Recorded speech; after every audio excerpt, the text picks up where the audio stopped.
आज महाराष्ट्र राज्य वक्फ मंडळमध्ये एक मोर्चाद्वारे एक निवेदन देण्यात येत आहे। 3 महिन्यापूर्वी आम्ही आंदोलन केलेलं होतं, त्यामध्ये त्याचे काही प्रश्न सुटलेले नाही। जोपर्यंत हे प्रश्न सुटणार नाहीत आम्ही 3 महिने 6 महिन्याला आम्ही मोर्चा काढू, आम्ही धरणे आंदोलन उपोषण वगैरे करण्यात येईल। आमची पहिली मागणी जी आहे, महाराष्ट्र राज्य वक्फ मंडळाला कायमस्वरूपी मुख्य कार्यकारी अधिकारी दिलं पाहिजे। कारण काय, इथं मुख्यालय असलं आणि मुख्यालयामध्ये मुख्य कार्यकारी अधिकारी इथं हजर असतील तर लोकांचे कामं होतील। तर सध्या पेंडिंग काम पडलेले आहेत, त्याच्यासाठी इथं कायमस्वरूपी मुख्य कार्यकारी अधिकारी नेहमी पाहिजे। तसेच मुंबई शहरातील वक्फ मंडळासाठी भाड्याने कार्यालय घेतलेलं आहे।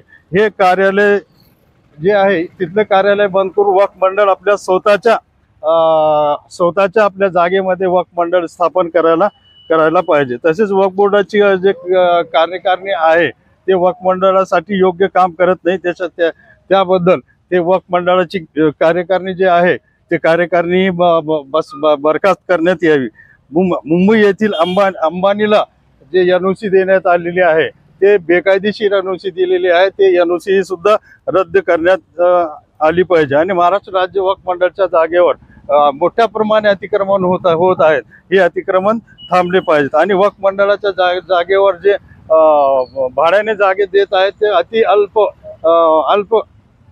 पैशामध्ये भाडे देत आहेत। तर हे जे आहे ह्याला मोठ्या प्रमाणे वाढ करण्यात यावी। या भाड्यामध्ये मोठ्या प्रमाणात वाढ केल्यामुळे वक्फ मंडळाचं उत्पन्न वाढेल, त्याच्यामुळं वक्फ मंडळ डेव्हलपमेंट करण्यासाठी स्वतःचं हे पैसे हे राहतील। आणि अनेक कामं इथं रजिस्ट्रेशन आणि स्कीमचे कामं पेंडिंग कामं आहेत, ते पेंडिंग कामं करण्यात यावी। मुंबई येथे जे कार्यालय आहे वक्फ मंडळचं जिल्हा जे कार्यालय आहे ते कार्यालयाला 5 लाख रुपये महिन्याला भाडं आहे। तर असं आमचं म्हणणं हे आहे की 5 लाख भाड्याचं जे कार्यालय आहे हे कार्यालय ते कंप्लीट बंद करण्यात यावं आणि एक कमी भाड्याचं कार्यालय मुंबईमध्ये घेण्यात यावे।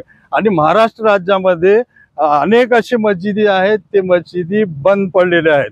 तर एक प्रत्येक अशी 100 मस्जिदी आबाद करण्यासाठी 100 पेशमाम साहेबांना 5,000 रुपये अल्प मानधन देऊन त्या एक महाराष्ट्रातील 100 मस्जिदी चालू करण्यात यावे आणि मुंबईतील जे ऑफिस आहे ते बंद करण्यात यावं, असे हे मुख्य मागणी आहे। हे मागण्या जोपर्यंत मान्य होणार नाहीत आम्ही हे आमचं आंदोलन चालू राहील। आणि त्यानंतर मुख्य कार्यकारी अधिकारी जुनैद यांनी आदेश करू नये म्हणून मुंबई हायकोर्टाने आदेश दिलेला आहे। तर त्या आदेशाचं पालन न करता यांनी आपल्या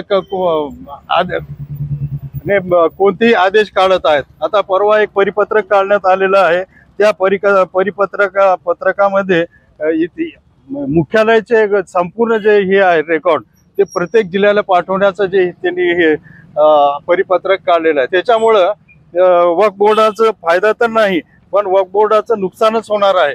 तर कारण का, यापूर्वी MM शेख चेअरमॅन असताना त्यांनी झोन तयार केले होते, वेगवेगळे झोन करून सगळं जे रेकॉर्ड आहे इथं मागवण्यात आले आणि प्रयत्न केले काम करण्याचे, ते काही हे काम झालं नाही म्हणून ते पुन्हा झोन रद्द करून प्रत्येक जिल्ह्याला पाठवलं। याच्यामध्ये 6 महिने वेळ वाया गेला। तर हे 6 महिन्याचं जे वेळ वाया गेलं ते वक्फ बोर्डाचं वेळ गेलेलं आहे। त्याचप्रमाणे हे एक 6 महिन्यापूर्वी एक GR काढण्यात आलेलं होतं की वक्फ बोर्डामध्ये जे दाखल करायचे आहेत ते ऑनलाईन दाखल करा असं एक तोंडी आदेश होता। तर ते सुद्धा आदेश 3-4 महिने पाहिल की ऑनलाईन ते प्रकरण दाखलच होत नव्हते, त्याच्यामुळे ते सुद्धा आदेश ते रद्द करण्यात आला। आता जिल्ह्याला पाठवण्याचा हे सुद्धा तसंच बाळगणार आहे, कारण वक्फ ट्रिब्युनल इथं औरंगाबाद शहरामध्ये आहे। हे वक्फ ट्रिब्युनलला नेहमी ते जे फायली असतात प्रकरण ते कोर्टामध्ये चालू आहे ते नेहमी मागवावं लागतंय। जर इथं असेल तर इथं फायली मागवण्यासाठी सोपं आहे आणि जर इथून जर प्रत्येक जिल्ह्याला जर ते हे गेले तर जिल्ह्याला गेल्यानंतर ते फायली मागवण्यासाठी विलंब होईल। त्यामुळे वक्फ न्यायाधिकरणाला न्याय देण्यासाठी विलंब होईल। अगोदरच का विलंब झालेला आहे, कामं होत नाहीत। त्याच्यामुळे हे असं परिपत्रक काढल्यामुळे, या परिपत्रकामुळे हे आणखीन कामामध्ये हे होणार आहे, कामामध्ये गती कमी होईल, कमी होऊन कामं अजून बारगडतील। तरी हे जे परिपत्रक काढलेलं आहे, तर हे परिपत्रक रद्द करण्यात यावं अशी आमची मुख्य मागणी आहे।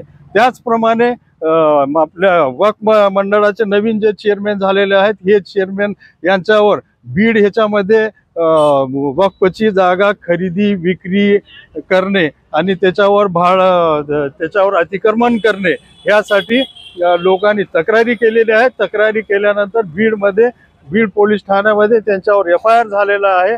तर त्याची चौकशी पोलिसांमार्फत चालू आहे आणि हे चौकशी चालू असताना एक वक्फ मंडळाचे त्यांना चेअरमॅन करण्यात आलं। म्हणजे वक्फ मंडळाचे चेअरमॅन, वक्फ मंडळाचे मुख्य कार्यकारी अधिकारी हे दोघांवर हे आरोप आणि हे काम करू नये कोर्टाचे आदेश असताना, हे आदेश असताना सुद्धा काम चालू आहे। हे बेकायदेशीर काम चालू आहे। हे बेकायदेशीर काम बंद करण्यात यावं असं म्हणणं आहे।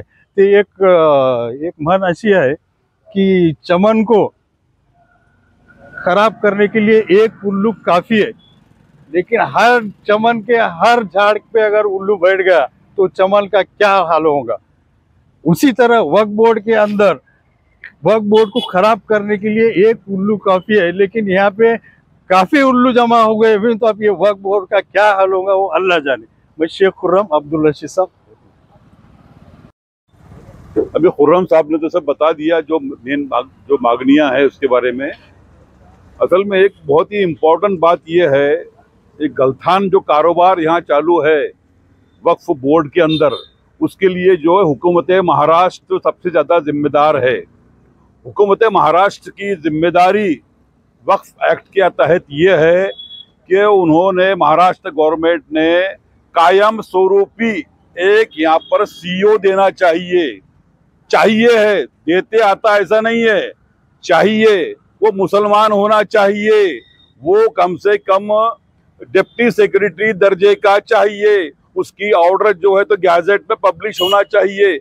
और वो उसका जो सिलेक्शन है इनके मर्जी से नहीं कर सकती गवर्नमेंट, उसके लिए एक नियम दिया हुआ है, उसके अंदर कानून के अंदर लिखा हुआ है कि जो वक्फ बोर्ड ने जो 2 नाम सबमिट किया है उसमें से किसी एक का सिलेक्शन उन्होंने करना चाहिए। लेकिन अभी यहाँ पर जो 1 साल से बैठा हुआ है, यहाँ पर एक सैयद जुनेद नाम का एक चिल्लर, एक सबसे चीपेस्ट अधिकारी मंत्रालय का, जिसको बोलते हैं डेस्क ऑफिसर है वो, लेकिन सबसे कम दर्जे का ऑफिसर है वो। यहाँ पर कम से कम सेक्रेटरी दर्जे का ऑफिसर चाहिए, उप सचिव दर्जे का ऑफिसर चाहिए।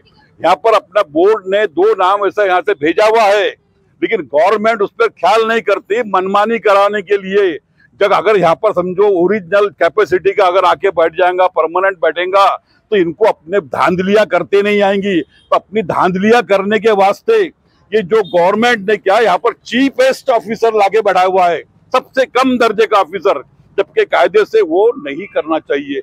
उसके लिए उसको वहां से निकालने के लिए हाई कोर्ट में पिटीशन भी दाखिल किया है एक बंदे ने, लेकिन उसके ऊपर भी गवर्नमेंट उसका भी सबमिट भी नहीं कर रही वहां पर अपना कहना क्या है। तो ऐसी गवर्नमेंट का फायदा क्या है जब तुम कानून का उल्लंघन कर रहे हैं। कानून का उल्लंघन करना ये भी गुनाह है, कॉग्निजेबल गुनाह है। वो गवर्नमेंट ये गुनाह कर रही है, वो गवर्नमेंट को अधिकार नहीं है बल्कि गवर्नमेंट का कर्तव्य है। अब कर्तव्य पालन में अगर कोई कसूर करता है तो वो भी सजा का मुस्तहिक होता है। दूसरी बात यह है कि देखो अभी यहाँ का जो वक्फ बोर्ड देखो एकदम घटिया किस्म का वक्फ बोर्ड बना हुआ है। ऑफिस बैठने को जगह नहीं यहाँ पे लोगों को, बहुत ही खंडा टाइप की इमारत के अंदर यहाँ पर ऑफिस चालू है यहाँ पर। लेकिन ये जो वक्फ बोर्ड के जो मेंबरान है अपने अय्याशी के लिए उन्होंने वहां पर नरीमन पॉइंट में वहां पर एक ऑफिस लिया है। किसके नाम से लिया है? डिस्ट्रिक्ट वक्फ ऑफिसर के नाम से। डिस्ट्रिक्ट वक्फ ऑफिसर में ऑफिस में कितने लोग रहते? 3 या 4 लोग। तो 3 और 4 लोगों के लिए एक नरीमन पॉइंट जैसे एक सबसे महंगे इलाके में 5 लाख रुपए किराए का वहां पर ऑफिस लिया गया है। काय के लिए ये जो यहाँ पर जो उनका चेयरमैन है, तो उनके जो मेंबर है, उनको अय्याशी करने के लिए, उनको बैठने के वहां पे जगह होना मुंबई में, इसलिए उन्होंने वहां पर लिया हुआ है। तो हमारा कहना यह है कि वहां से उनका ऑफिस तुरंत बंद किया जाए। जिस तरह से government direct under control of Waqf board, कई जगह, कई यहाँ पर अपना मस्जिदें हैं, बीड़ में है मिसाल के तौर पर, एक अपना जालना में है, वहां के मस्जिद के अंदर यहाँ पर उनका ऑफिस चल रहा है डिस्ट्रिक्ट वक्फ ऑफिसर का। तो ऐसे दो वक्फ इंस्टीट्यूट जो है तो मुंबई में है, तो वहां पर डिस्ट्रिक्ट वक्फ ऑफिसर का ऑफिस नहीं खुल सकता कि वहां पर। ये 5 लाख रुपए खर्च किया जा रहा है वहां पर, एक आलीशान किस्म का वहां पर एक एग्जीक्यूटिव वहां पर एक अपना ऑफिस बनाया गया है। तो ये जो बेमतलब का खर्चा जो कर रही है गवर्नमेंट, ये गवर्नमेंट नहीं, वक्फ बोर्ड अपने खुद को ऐश करने के लिए, तो वो वहां से तुरंत उन्होंने वहां से वो हटाना चाहिए। एक छोटा मोटा एक ऑफिस वहां पर लेके दो, हरकत नहीं, 10-15 हजार रुपए में अच्छा ऑफिस मिल जाता है वहां पर मुंबई में, तो वहां पर वो देना चाहिए। और ये जो पैसा जो है लगा, तो ये वक्फ बोर्ड के खाली यहाँ पर बड़ी इमारत ले 5 लाख रुपए में, वहां पर उसका वहां कायम करो उसको। यहाँ पर बैठने को जगह नहीं, काम करने को जगह नहीं, यहाँ पर जो ऑफिस में बैठ के काम कर रहे हैं उनको काम करने को जगह नहीं है, रिकॉर्ड रखने को जगह नहीं है। बाकी तो साहब ने बोल दिया है वो, बाकी सभी बातों के ऊपर ये होना चाहिए। अगर वैसा नहीं होगा तो हम तीव्र आंदोलन करेंगे गवर्नमेंट के खिलाफ में। और गवर्नमेंट ने समझ जाना चाहिए कि अपना कर्तव्य निभाओ, तुम उससे अपना अधिकार का गाजू नका तुम्ही।